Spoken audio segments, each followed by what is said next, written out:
तो चलिए एक बहुत ही दिलचस्प कहानी सुनते हैं एक ऐसे दिव्य निर्माता की जिन्हें ब्रह्मांड का पहला इंजीनियर कहा जाता है। एक ऐसी शक्ति जिसने कला, विज्ञान और सौंदर्य को कुछ इस तरह मिलाया कि कल्पना भी हकीकत बन गई। कहानी की शुरुआत होती है बहुत समय पहले, जब देवताओं और असुरों के बीच एक ऐसा युद्ध छिड़ा था जो कभी खत्म ही नहीं होता था। ये कोई आम लड़ाई नहीं थी, ये तो ब्रह्मांड के संतुलन के लिए एक लगातार चलने वाला संघर्ष था।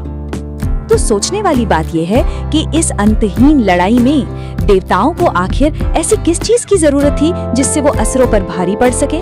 देखिए, शक्ति तो उनके पास थी, पर कुछ बहुत जरूरी चीजें नहीं थी। और बस यहीं से देवताओं का वो महासंकट शुरू हो जाता है। उनकी जरूरतें बहुत खास और बहुत बड़ी थी, इतनी बड़ी कि कोई साधारण शक्ति उन्हें पूरा कर ही नहीं सकती थी। मतलब उन्हें फौरन दो चीजों की सख्त जरूरत थी। एक ऐसा दिव्य महल जो उनका मजबूत गढ़ बन सके, जिसे कोई भेद न पाए, और दूसरा ऐसे शक्तिशाली अस्त्र शस्त्र जो युद्ध का पासा ही पलट दे। तो आखिर इस मुश्किल का हल कैसे निकला?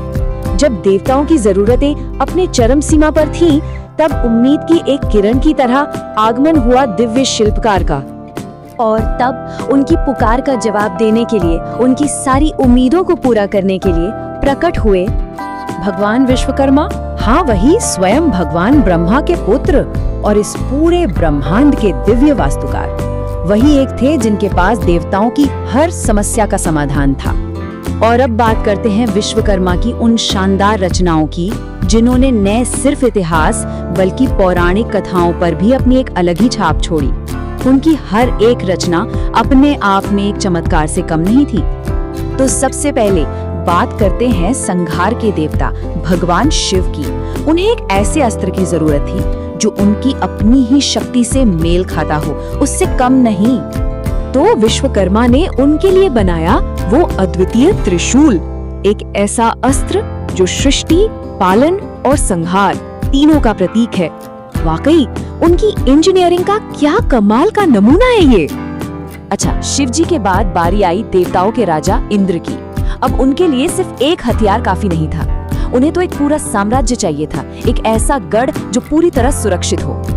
विश्वकर्मा ने उनकी इस जरूरत को भी पूरा किया और बना डाला स्वर्गलोक, एक ऐसी दिव्य राजधानी जिसकी भव्यता और सुरक्षा का कोई मुकाबला ही नहीं था। अब आते हैं ब्रह्मांड के पालक भगवान विष्णु पर। उनके लिए विश्वकर्मा ने एक ऐसा शस्त्र बनाया जो धर्म की स्थापना कर सके और ब्रह्मांड में व्यवस्था बनाए रख सके। ये था सुदर्शन चक्र, परम शक्ति का वो घूमता हुआ पहिया। ये सिर्फ एक हथियार नहीं, बल्कि न्याय और सटीकता का प्रतीक था, विश्वकर्मा की शक्ति का एक और सबूत।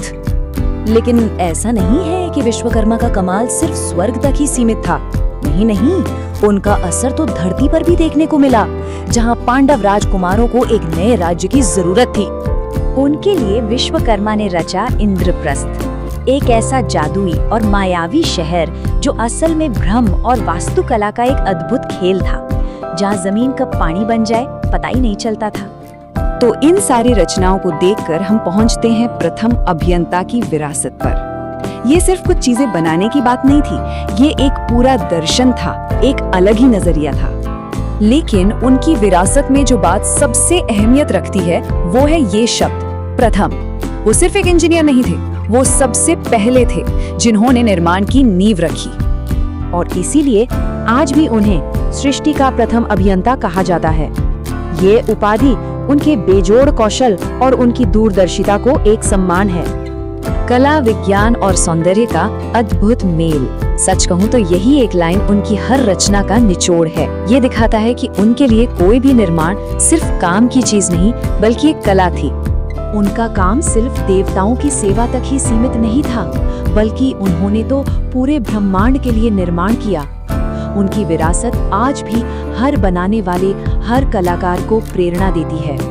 और ये हमें एक बहुत बड़े सवाल पर लाके छोड़ देता है कि आज की इस आधुनिक दुनिया में ऐसी कौन सी महान चीज होगी जिसे बनाने के लिए एक विश्वकर्मा की जरूरत पड़े।